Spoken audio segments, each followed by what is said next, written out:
Saludamos también a nuestra querida audiencia que nos está viendo a través de Advenimiento TV, así que le damos la bienvenida a cada uno de ellos también en esta hora. Esperamos de que estos mensajes pues sean de mucha bendición para cada uno de ustedes también. Apocalipsis 14:6 es un versículo muy conocido por cada uno de nosotros. Lo hemos leído tantas veces, mis queridos hermanos. Hemos oído mensajes tal vez muchas veces acerca de estos versículos contenidos en Apocalipsis capítulo 14, especialmente el versículo 6 hasta el versículo 13, que nosotros sabemos que ahí está contenido el mensaje de los tres ángeles, el mensaje para el tiempo del fin. Pero específicamente hoy nos vamos a analizar específicamente el versículo 6, que habla acerca del Evangelio eterno. El Evangelio eterno, hermanos, son buenas nuevas acerca de Jesús y el plan de la redención y la salvación del pecado a través de la fe en Cristo Jesús. Eso es el Evangelio. Eso es prácticamente el Evangelio, las buenas nuevas de salvación, las buenas nuevas de lo que Cristo ha hecho en tu vida o de lo que Cristo puede hacer en nuestras vidas si nosotros lo aceptamos a Él como nuestro Salvador personal. En el libro de Apocalipsis, allí mismo, hay unos versículos muy interesantes que me gustaría que leyésemos. En Apocalipsis, el capítulo 7 y el versículo 9 y 10, dice así el Señor: después de esto miré y he aquí una gran multitud, la cual nadie podía contar, de todas las naciones y tribus y pueblos y lenguas, que estaban delante del trono y en la presencia del Cordero, vestidos de ropas blancas y con palmas en las manos. Nosotros hemos leído también estos textos, son muy familiares. Esta gran multitud de redimidos que ve Juan allí en el versículo 9. Versículo 10, noten cómo dice: y clamaban a gran voz diciendo: la salvación pertenece a nuestro Dios, que está sentado en el trono, y al Cordero. Maravilloso, mis hermanos. Nunca se le olviden esas palabras que acabamos de leer. Esa multitud pronuncia unas palabras muy importantes. La salvación pertenece a nuestro Dios, que está sentado en el trono. ¿Y a quién? Y al Cordero. Nuestra salvación depende del Padre Celestial y del Cordero. Mateo capítulo 1, versículo 21, un texto también muy conocido por nosotros, dice: y dará a luz un hijo y llamará su nombre Jesús, porque él salvará a su pueblo de sus pecados. Hacemos una pregunta en esta hora: ¿por qué los redimidos que vio Juan, los versículos que leímos en Apocalipsis 7, 9 y 10, clamaban a gran voz: la salvación pertenece a Dios y al Cordero? ¿Se han hecho ustedes alguna vez esa pregunta, mis hermanos? Bien, la respuesta es sencilla. Solo Jehová puede lograr una salvación completa en nuestras vidas.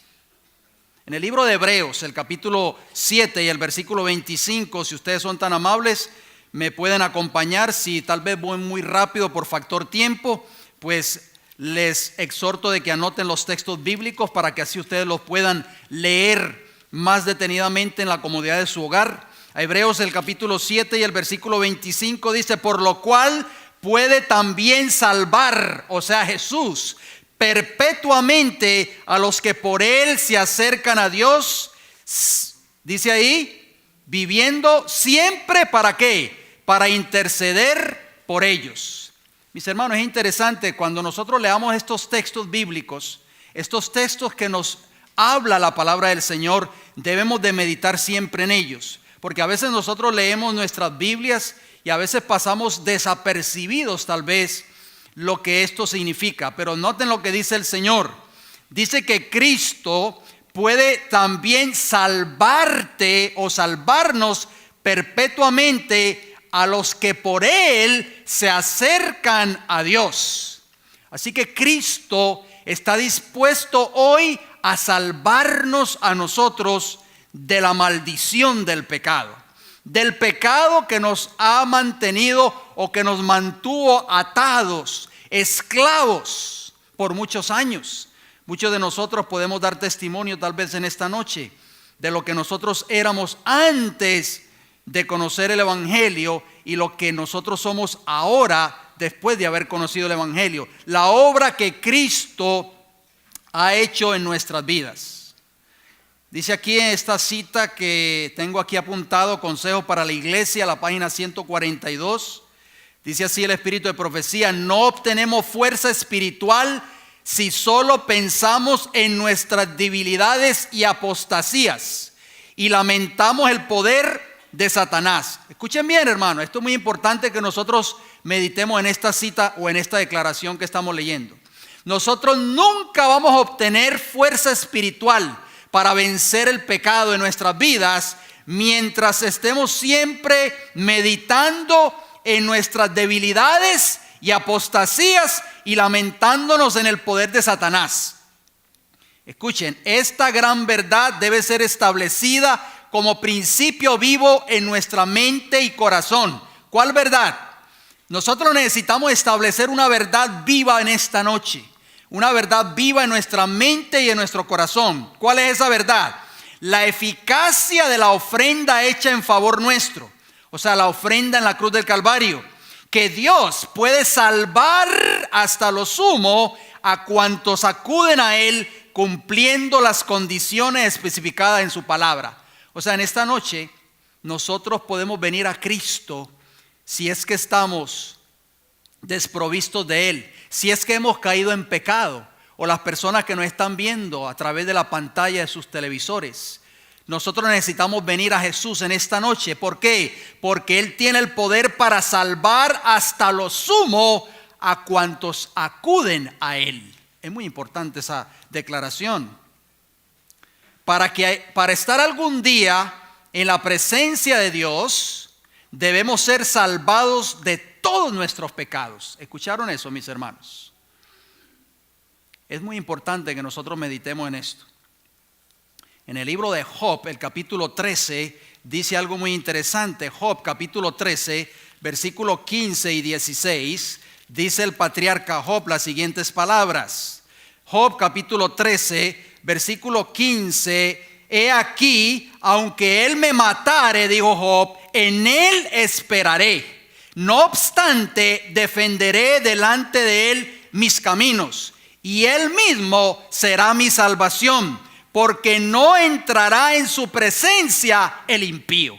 Así que, hermanos, la Biblia es clara. La Biblia dice claramente que para nosotros poder estar algún día en la presencia de Dios, debemos ser salvos de todos nuestros pecados. Y Job decía claramente, porque Él mismo será mi salvación. Nosotros tenemos que confiar en el poder del Señor, en el poder de Jesús. El apóstol Pablo abarca mucho de eso también en el libro de Hebreos. No vamos a leer todos los textos por factor tiempo, pero usted lo puede leer en Hebreos capítulo 9, versículo del 24 al 26. Pero específicamente el 26 dice: de otra manera le hubiera sido necesario padecer muchas veces desde el principio del mundo. Está hablando de Jesús. Pero ahora, en la consumación de los siglos, o sea, en el tiempo del fin, se presentó una vez para siempre por el sacrificio de sí mismo para quitar de en medio el pecado. O sea, hermanos, que Cristo tiene el poder para erradicar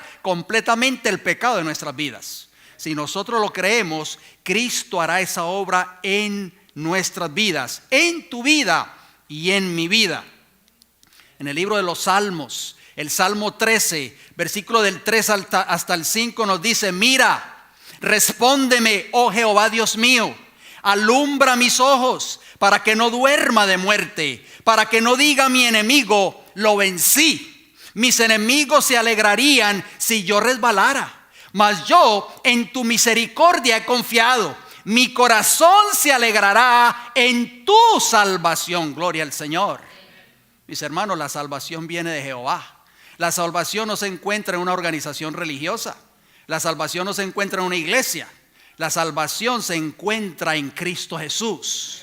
Y Jesús y el salmista David decía: para que no diga mi enemigo, lo vencí. Por eso nosotros tenemos que ampararnos en la misericordia de Dios. Tenemos que ampararnos en su salvación. Mis queridos hermanos, yo cuando estaba estudiando este mensaje y seleccionando los textos bíblicos que iban acorde a este tema en esta hora, me llamó mucho la atención. Me encontré con una cita maravillosa. Tal vez ustedes la han leído, es familiar para algunos de ustedes, pero para aquellos que tal vez no la han leído, se encuentra en el libro La Educación, la página 113. Escuchen bien lo que dice esta cita, mis queridos hermanos. Dice: el tema central de la Biblia. ¿El tema qué? Central de la Biblia. Si yo les preguntara a ustedes, ¿cuál es el tema central de la Biblia? Algunos de ustedes levantarían la mano y tal vez me dirían: hermano, la segunda venida de Cristo. Es el tema central de la Biblia.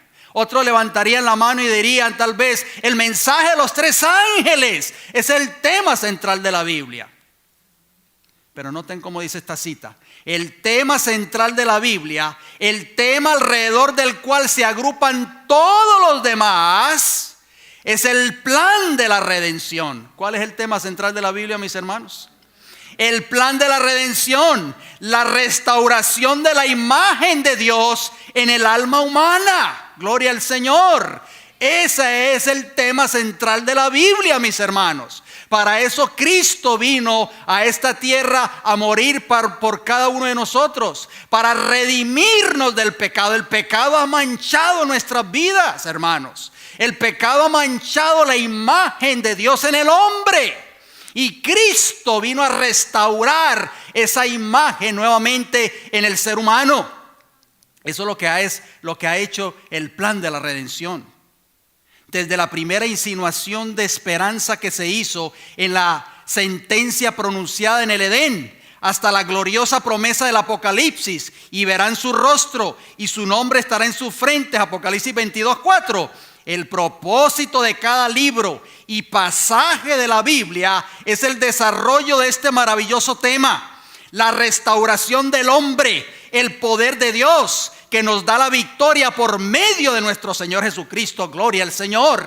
Mis hermanos, es el tema central de la Biblia: una restauración completa de nosotros, un rescate de la miseria del pecado que nos va a volver a traer nuevamente a darnos esa imagen. Cuando Dios hizo al hombre en el principio, el Señor quiere restaurar esa imagen de Él, de su carácter en cada uno de nosotros, hermanos. Es el tema central de las Sagradas Escrituras, lo dice la sierva del Señor. ¿Sabían ustedes, mis hermanos, que los ángeles del Dios, fíjense bien lo que dice esta otra cita, Joya de los Testimonios, el tomo 2, la página 110, me llamó también la atención esta declaración. Noten lo que dice: pero el tema de la redención, ¿cuál tema, hermanos? El tema de la redención es un tema que los ángeles desean escudriñar. Hermano, esto es glorioso. Los ángeles del cielo que no han caído, que no se unieron nunca a la rebelión de Satanás, desean escudriñar el tema de la redención. Dice que será la ciencia y el canto de los redimidos a través de las edades sin fin de la eternidad. Gloria al Señor, mis hermanos. Ustedes se dan cuenta, los ángeles se maravillan, hermanos. Ellos quieren escudriñar ese tema, pero no pueden.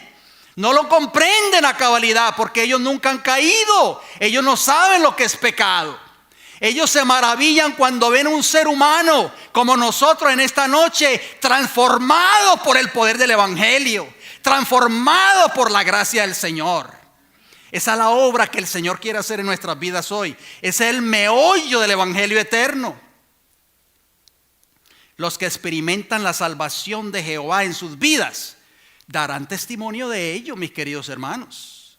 El libro de los Salmos, noten lo que dice el libro de los Salmos, el Salmo 20 y el versículo 5. Salmo 20, versículo 5 dice: nosotros nos alegraremos en tu salvación y alzaremos pendón en el nombre de nuestro Dios. Conceda a Jehová todas tus peticiones. ¿Qué dice la Escritura, hermanos? Dice: nosotros nos alegraremos ¿en qué? En tu salvación y alzaremos ¿qué? Pendón en el nombre de nuestro Dios. ¿Qué significa la palabra pendón? en hebreo, dagal, significa levantar una bandera, significa señalar, significa ser destacado o notable. Las personas, mis hermanos, cuando vean en tu vida, cuando vean en mi vida lo que Cristo ha hecho por nosotros, eso es levantar pendón, levantar bandera.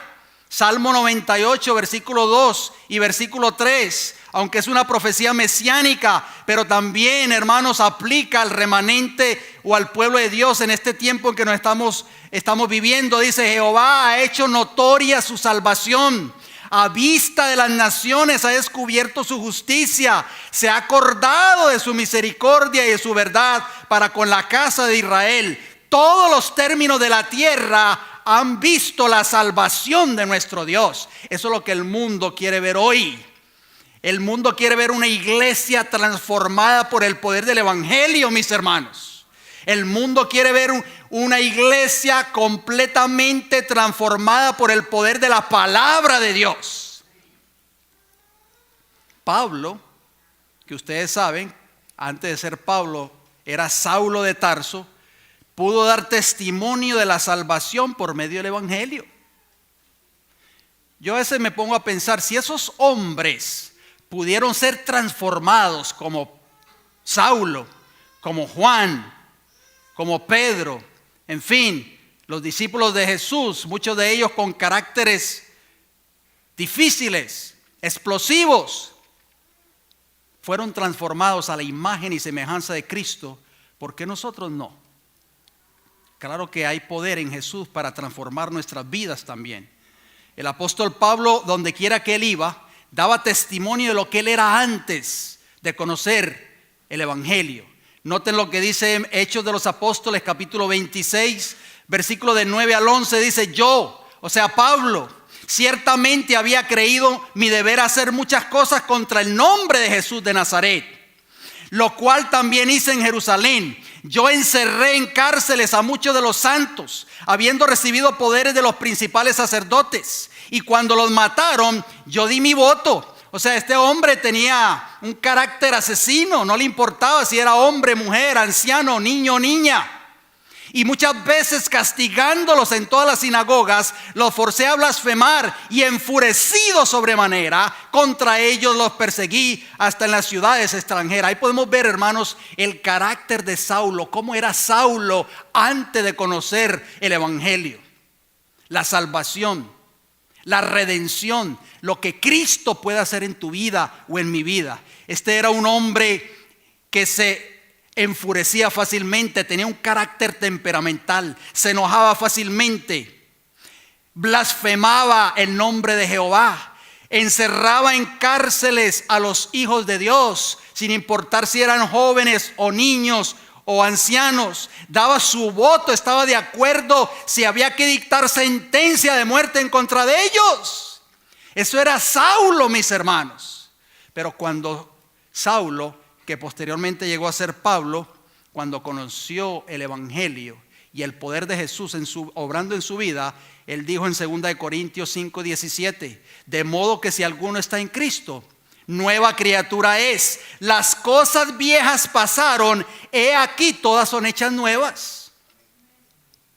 Mis hermanos, el evangelio es una transformación completa de nuestro carácter a través del poder de Cristo obrando en nuestras vidas. El evangelio es vivir la experiencia de la redención en nuestras vidas, o sea, la salvación completa y total de todos nuestros pecados. El evangelio, hermanos, es reflejar la imagen de Cristo en nuestras vidas. Eso es el evangelio eterno. Jehová ha prometido salvación a todos aquellos que confían en Él. Nosotros necesitamos confiar en Jehová. Tenemos que confiar en el poder de Jehová para transformar nuestras vidas. Yo he oído a muchos hermanos que me han dicho a mí durante todos los años del ministerio: hermano Lopera, es que yo soy así. Yo he tratado y no cambio. Por supuesto no vas a cambiar, porque el cambio te lo va a dar el Señor. Tenemos que confiar en el poder del Señor. Dice el libro de los Salmos, acompáñenme en el Salmo 37. Salmo 37, versículo 39 y 40, dice así el Señor. Salmo 37, 39 y 40 dice: pero la salvación de los justos es de Jehová. ¿De quién, hermanos? De Jehová. Y Él es su fortaleza en el tiempo de la angustia.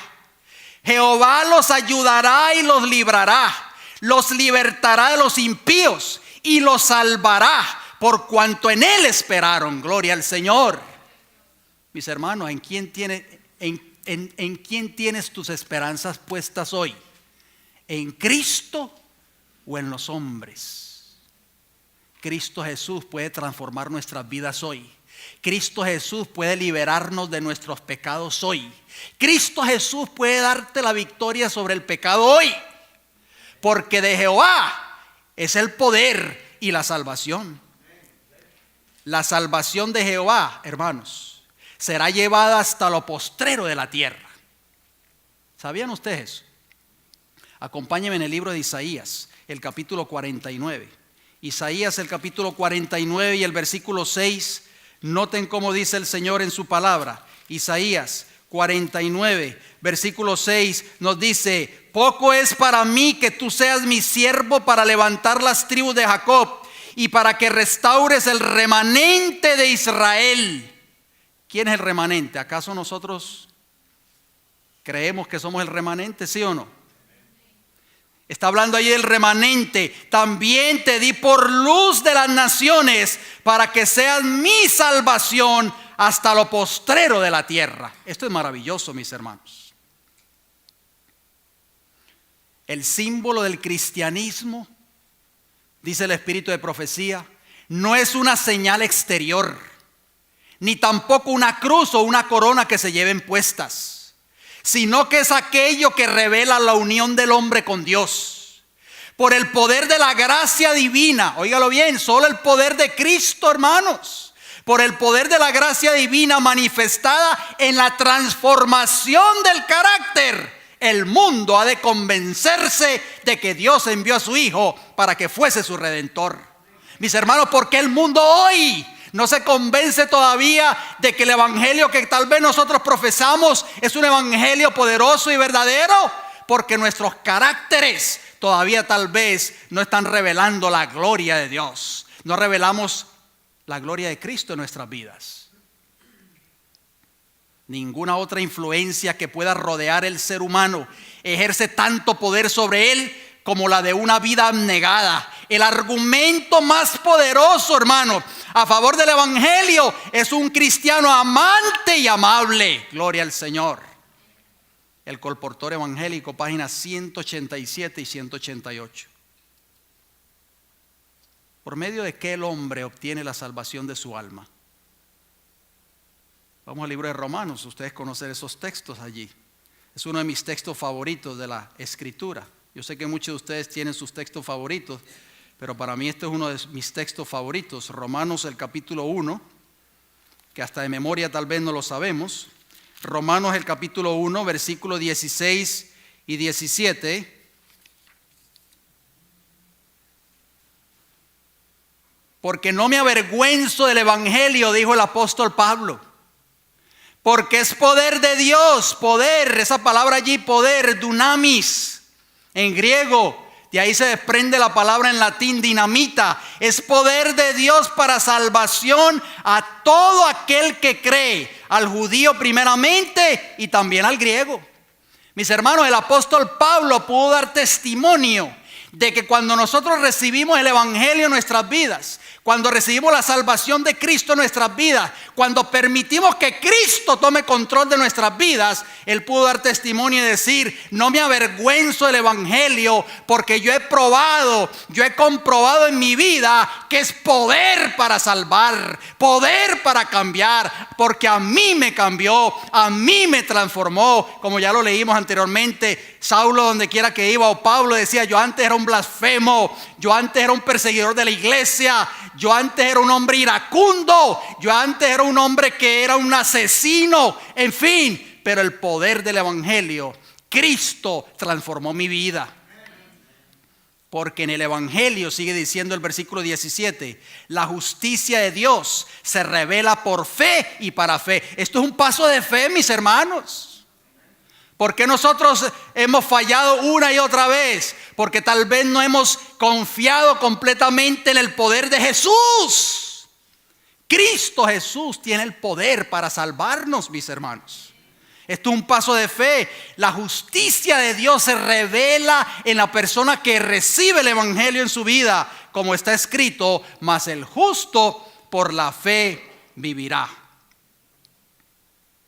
Dice el apóstol Pedro en 1 de Pedro capítulo 1 y el versículo 5, sois guardados por el poder de Dios mediante la fe.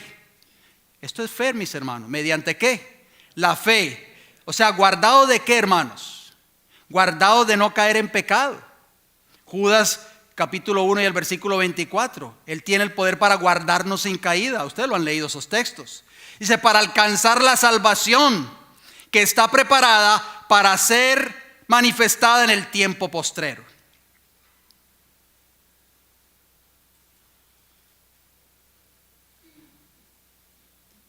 Cuando Cristo estuvo en esta tierra, ustedes recordarán, los líderes de la nación judía habían montado una religión carente de fe y de salvación.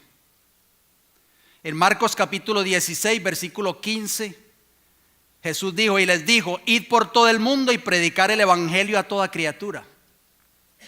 El propósito de ese evangelio era salvar al hombre de sus pecados. Apocalipsis capítulo 14, versículo 6, que fue el versículo que leímos de introducción. Y vi volar por el medio del cielo a otro ángel que tenía el evangelio eterno para predicarlo a los moradores de la tierra, a toda nación, tribu, lengua y pueblo. El mismo evangelio que Cristo predicó, hermanos. El mismo evangelio que Pablo predicaba. Es el mismo evangelio de Apocalipsis 14:6. Y es el mismo evangelio que nosotros tenemos que estar predicando hoy.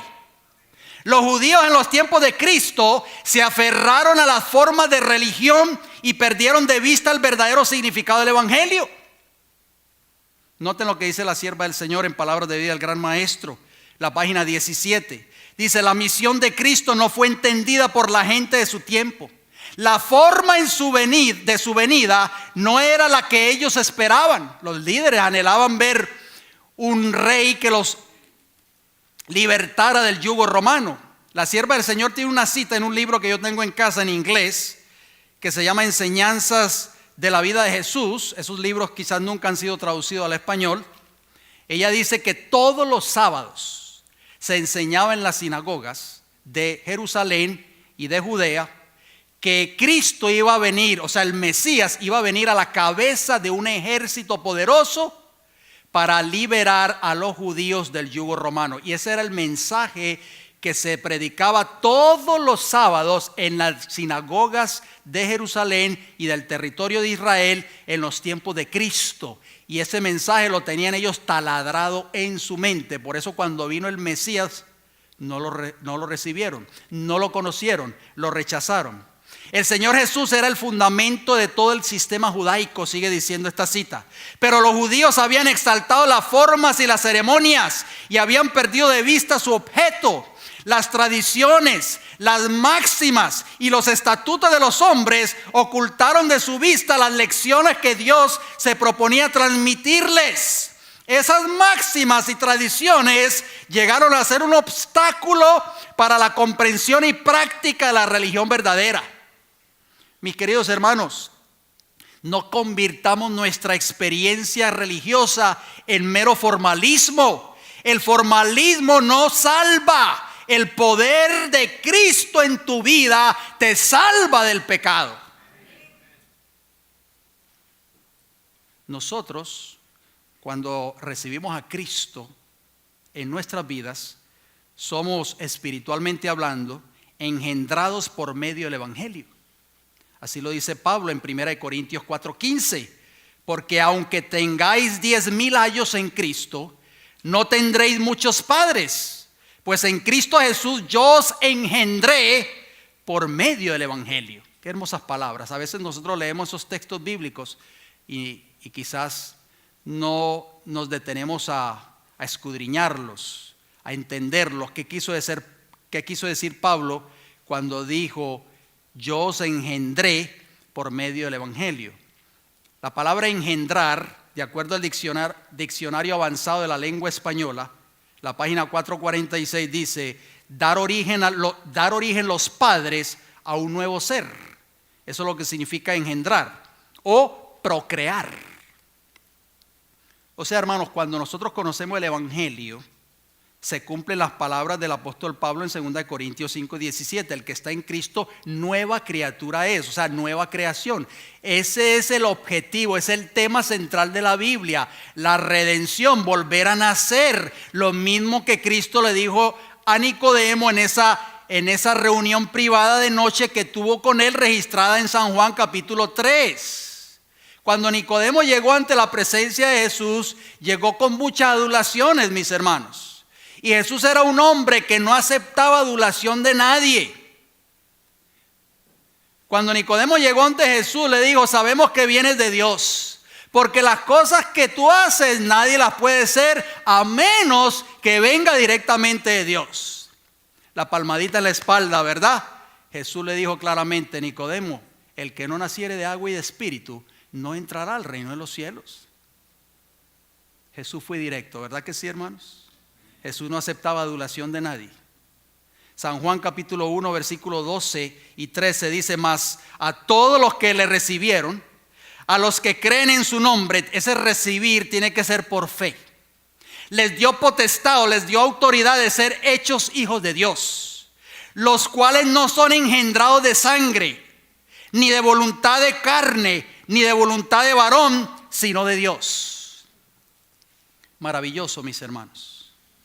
Para nosotros poder recibir el evangelio en nuestras vidas, para poder recibir esa transformación que el Señor quiere hacer en nuestras vidas, es a través de la fe en Cristo Jesús. Tenemos que aceptar ese don.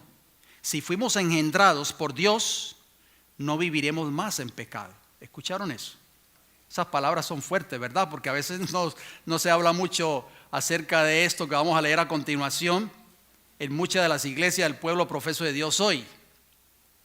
Pero la Biblia es clara, mis hermanos. Pablo decía en 1 Corintios 4:15 que Él nos engendró por medio del evangelio.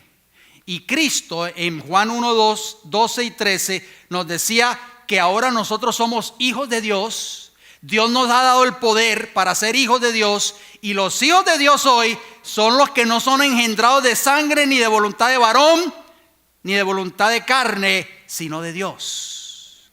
O sea, ese es un nuevo nacimiento que le trató de explicar Jesús a Nicodemo y que Nicodemo no entendió. Si fuimos engendrados por Dios, no viviremos en pecado. Vayamos a Primera de Juan, acompáñenme por favor. Primera de Juan capítulo 1, me gustaría leer este versículo bien detalladamente. Primera de Juan capítulo 5 diría. Primera de Juan 5 y el versículo 18, dice el Señor, no lo digo yo, escuchen lo que dice el Señor, en el amor, estoy leyendo Primera de Juan 4, Primera de Juan 5, 18, dice, sabemos que todo aquel que ha nacido de Dios, oigan bien, ahí está hablando del nacimiento, ¿qué es procrear o qué es engendrar? Cuando se da origen a un nuevo ser, ya lo leímos.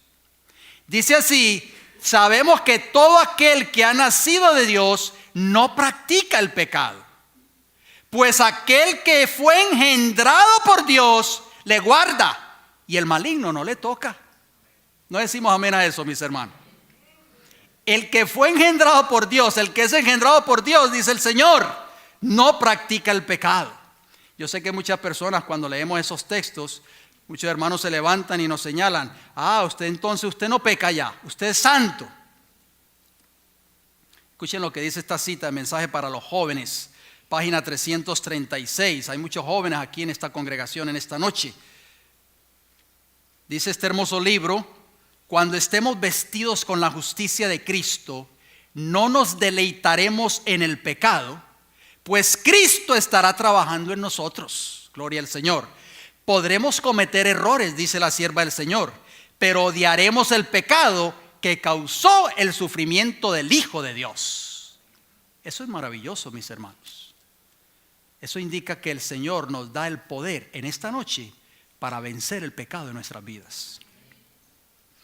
Cuando nos arrepentimos y abandonamos nuestros pecados, Cristo nos viste con su manto de salvación. ¿Sabían ustedes eso?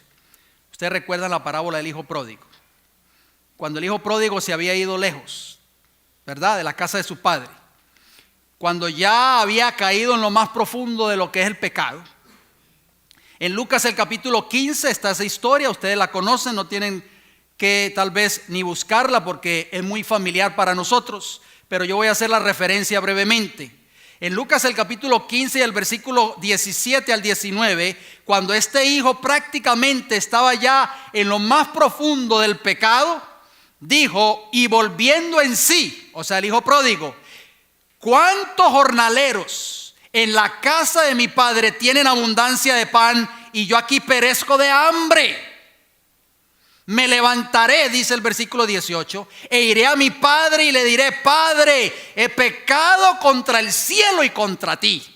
Ya no soy digno de ser llamado tu hijo. Hazme como a uno de tus jornaleros. El paso que dio este joven, número 1, reconoció su pecado. Porque a veces nosotros tal vez no hemos alcanzado la victoria total sobre nuestros pecados. Porque no hemos reconocido que estamos en pecado. Número 2, este joven dijo, me levantaré e iré a mi padre.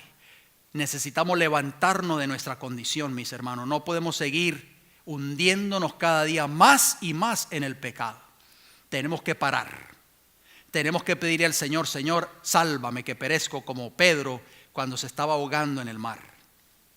Tenemos que levantarnos de nuestra condición. Y iré ¿a quién? A mi padre. Y le diré, Padre, he pecado contra el cielo y contra ti. El único que lo podía perdonar, el único que lo podía salvar era el Padre.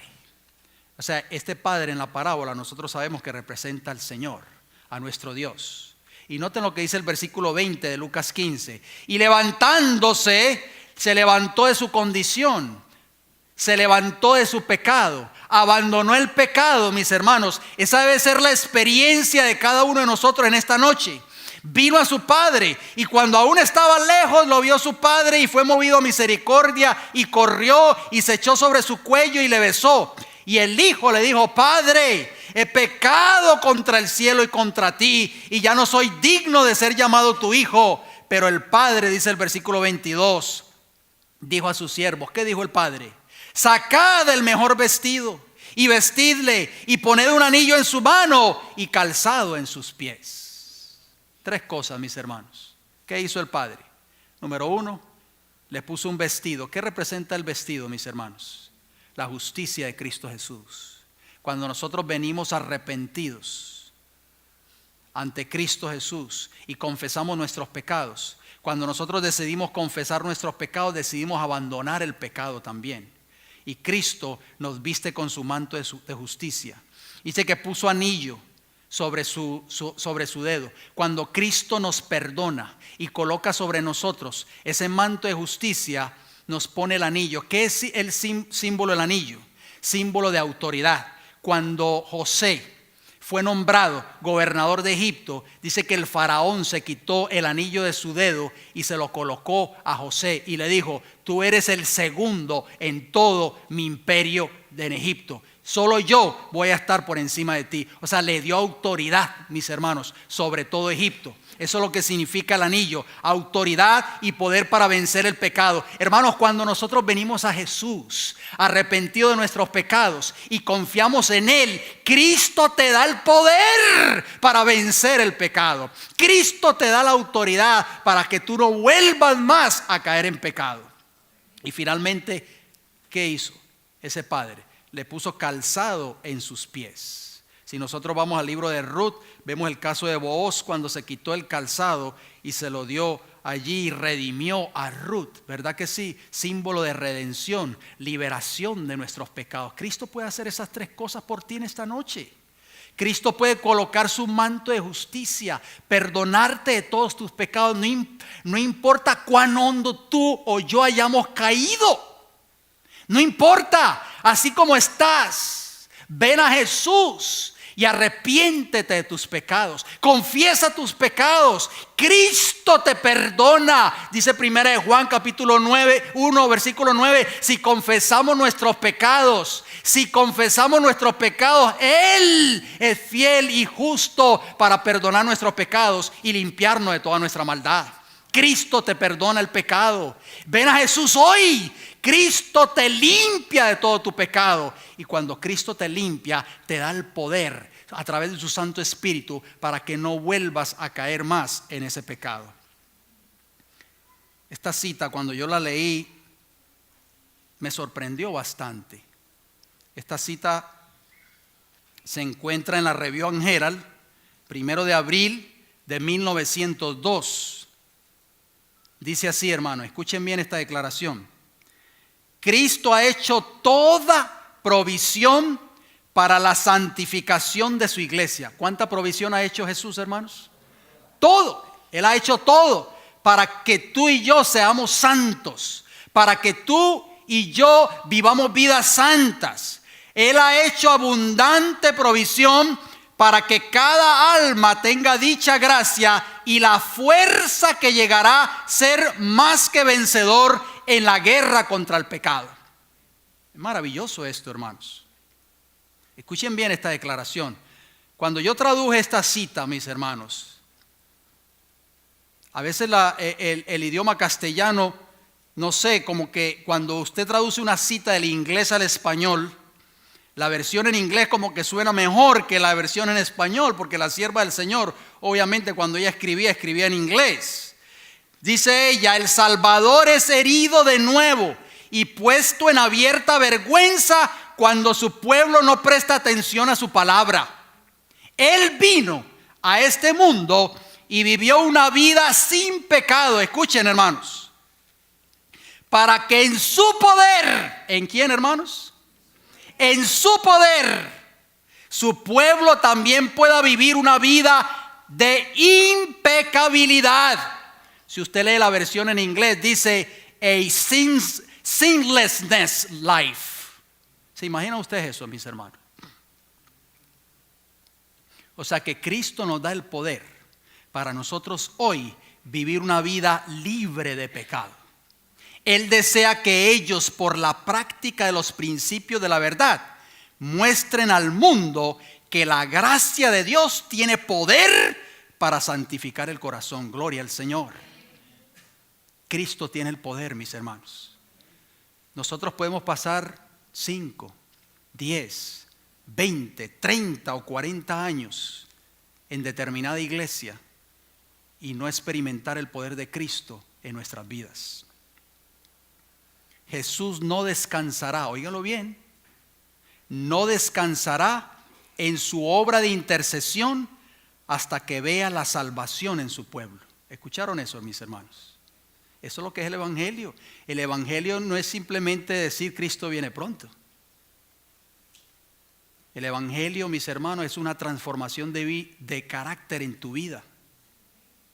Dice el libro de Isaías, el capítulo 62, el versículo 1 y 2, noten cómo dice: por amor de Sión no callaré, y por amor de Jerusalén no descansaré. Óigalo bien, hermanos, Él no va a descansar por amor a Sión. Gloria al Señor. ¿Y quién es Sión? El pueblo de Dios.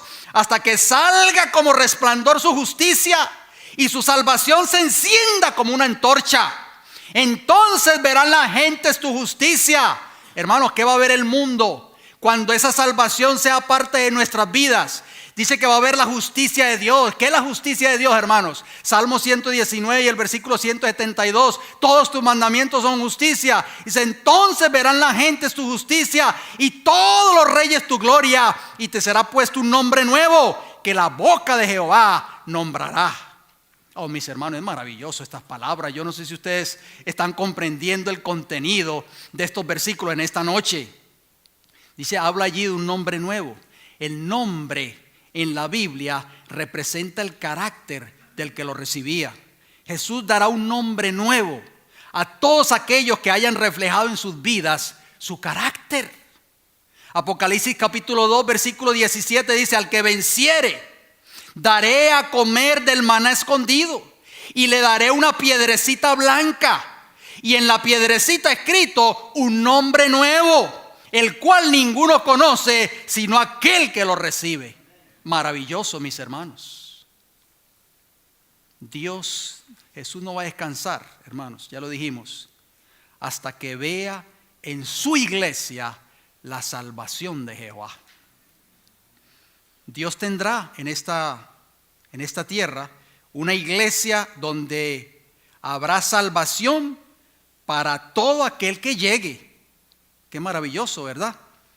El libro de Joel capítulo 2 versículo 32 dice: y todo aquel que invocare el nombre de Jehová será salvo, porque en el monte de Sión, ¿dónde, mis hermanos? En el monte de Sión, Isaías 51:16 dice que Sión es el pueblo de Dios. En el monte de Sión y en Jerusalén habrá salvación, como ha dicho Jehová, y entre el remanente al cual él habrá llamado. La gente, hermanos, van a venir a formar parte del remanente en el tiempo del fin, porque van a ver en ese remanente una iglesia transformada, una iglesia salvada por el poder del evangelio eterno, mis hermanos. Cuando la gente vean tu vida transformada por el carácter de Cristo, cuando la gente vean mi vida transformada por el carácter de Jesús, van a venir desde lejanas tierras y van a decir: vengan, subamos a Jerusalén, vayamos a Sión, porque de Jerusalén saldrá la ley y de Sión saldrá la verdad. Mis hermanos, esto es maravilloso. La gente ya está cansada de ver religiosidad, de ver pecadores vestidos de cristianos, de ver pastores o ministros inescrupulosos que solo piensan sino en sacarle dinero a sus respectivos miembros de iglesia con un mensaje falso y engañándolos. El mundo ya está cansado de ver profesión de una religión y de un cristianismo falso. Ya es hora de que el mundo vea a Cristo reflejado en el carácter de su iglesia, en el carácter de todos aquellos que profesan llevar su nombre. Mis hermanos, cuando la iglesia sea vestida de la justicia de Cristo, el mundo verá la salvación de Jehová. Nuestro testimonio será una evidencia inquebrantable de la salvación de Dios en nuestras vidas. Dice Romanos el capítulo 10, acompáñenme por favor, Romanos el capítulo 10, versículo 9 y 10, dice así, Romanos capítulo 10, versículo 9, que si confesares con tu boca que Jesús es el Señor, y creyeres en tu corazón que Dios le levantó de los muertos, serás salvo. Porque con el corazón se cree para justicia, pero con la boca se confiesa para salvación. Hermanos, qué maravilloso es eso, ¿verdad? Creer que el poder que levantó a Cristo de la tumba nos levantará o nos resucitará de nuestros pecados. Porque esa palabra levantó allí en el versículo 9 de Romanos 10, versículo 9 de Romanos 10, sí, es raised en inglés. Es levantar cuando Cristo fue resucitado, mis hermanos. Solo Cristo tiene el poder para resucitarnos de nuestros pecados. Nosotros, antes de conocer el evangelio eterno, estábamos muertos en delitos y pecados, ¿sí o no? Lo dice el libro de Efesios, el capítulo 2 y el versículo 1. Pero Cristo tuvo el poder para transformar nuestras vidas. Voy a terminar, mis hermanos, en esta noche leyendo una cita de este libro que ustedes tienen en sus hogares. Es un hermoso libro que se llama La historia de la redención, muy acorde con el tema que estamos hablando. Y en la página 33 les aconsejo que si ustedes tienen este libro, bueno, ya a veces ya los podemos hasta obtener en nuestras tabletas o en nuestros teléfonos inteligentes, etcétera. Pero en la página 333 de este libro, el capítulo 43, hablando del martirio de Pablo y Pedro. Termino con esta cita, mis hermanos. Escuchen lo que dice esta declaración tan importante. Presten mucha atención, por favor. Pablo llevaba consigo durante su vida en la tierra la misma atmósfera del cielo. ¿Escucharon eso, hermanos? ¿Quién, hermanos? ¿Quién? ¿Y quién era Pablo antes de ser Pablo? Saulo, ¿verdad? Un asesino, un perseguidor de la iglesia, un blasfemo, un hombre iracundo. Dice que cuando él estaba en la tierra, llevaba en su vida la misma atmósfera del cielo.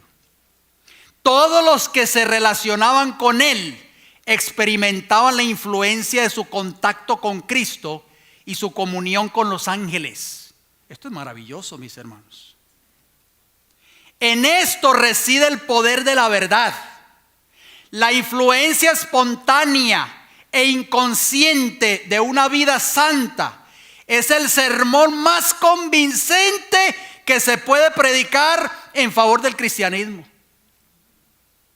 Los argumentos, aunque sean incontestables, pueden provocar solo oposición. Pero un ejemplo piadoso tiene un poder que es imposible resistir del todo. Qué glorioso, ¿verdad, hermanos? Nosotros necesitamos vivir en esa atmósfera del cielo, hermanos. ¿Ustedes creen que es imposible? Es posible para ti y para mí en esta noche. Si dejamos que Jesús entre en nuestras vidas, si dejamos que Cristo tome control de nuestras vidas, el Señor hará un cambio en nuestras vidas. Apocalipsis 3:20 dice: aquí yo estoy a la puerta y llamo. Si alguno oyere mi voz y abriere la puerta, entraré a él y cenaré con él y él conmigo.